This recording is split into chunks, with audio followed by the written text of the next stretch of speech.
win the weekly thing? Okay.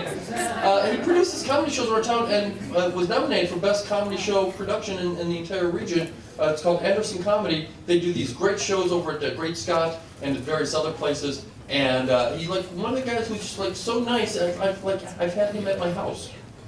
I gave him a fondue set. I brought him to the house. Let's welcome Mr. Rob Crean. Keep going for it, guys. So I have sort of an unusual job. I am a tour guide on the Freedom Trail. It's a good job. I'm one of those guys you see in downtown Boston, dressed up in colonial clothes, and it's a fun job. I really like it. But being in downtown Boston, dressed up as a colonial, you do get a lot of people heckling you, yelling stuff at you on the street. And usually it's just the name of historical figures. They'll say stuff like, hey, Sam Adams, or Benjamin Franklin, or Paul Revere, and I don't care for that, I mean, Sam Adams, that's a guy that's too ugly to be on his own bottle of beer. Yeah, I don't think I look like him, Benjamin Franklin had a big pot belly, he had long, stringy, blonde hair with bald on top and glasses. I don't think I look like him. Paul Revere, he was a short, stocky man with beady little weasel eyes. Well, that was just rude, I think. That's the one I get the most. The other day, a cop called me Paul Revere, which I found outrageous, because he was also wearing a ridiculous costume. How would he like it if I called him Carl Winslow? I don't think he would. In case you don't know, Carl Winslow, he was the dad on the TV show Family Matters.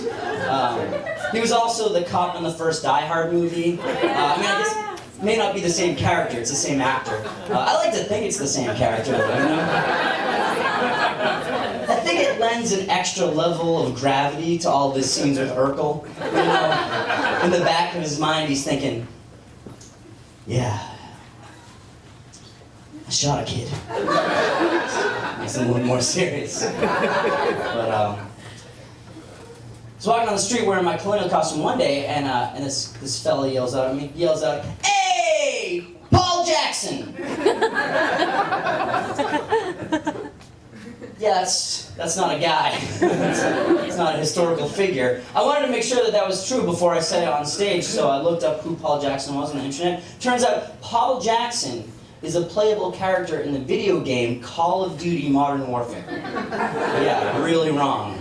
Not only is it a character from a video game, it's a character from a video game with the word modern in the title, so really off. If it was Call of Duty Antiquated Warfare, that would be a different story. But about a week before that, I was walking on the street, and this guy yells out at me, he yells out, "Hey, Lafayette!"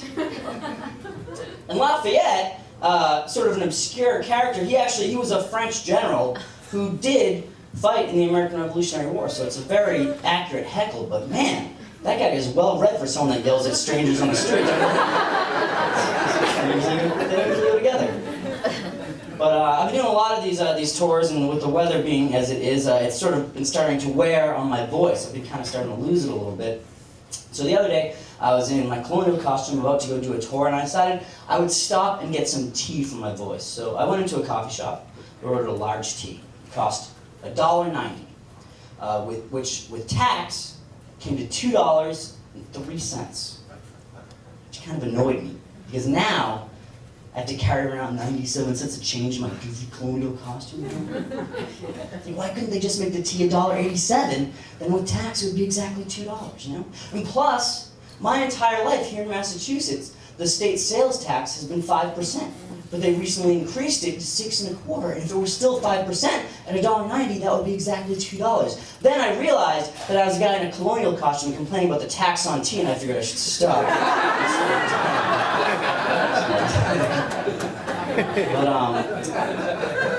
But so I work on Boston Common, and if you've ever been to Boston Common, you'll know there are a lot of panhandlers on Boston Common.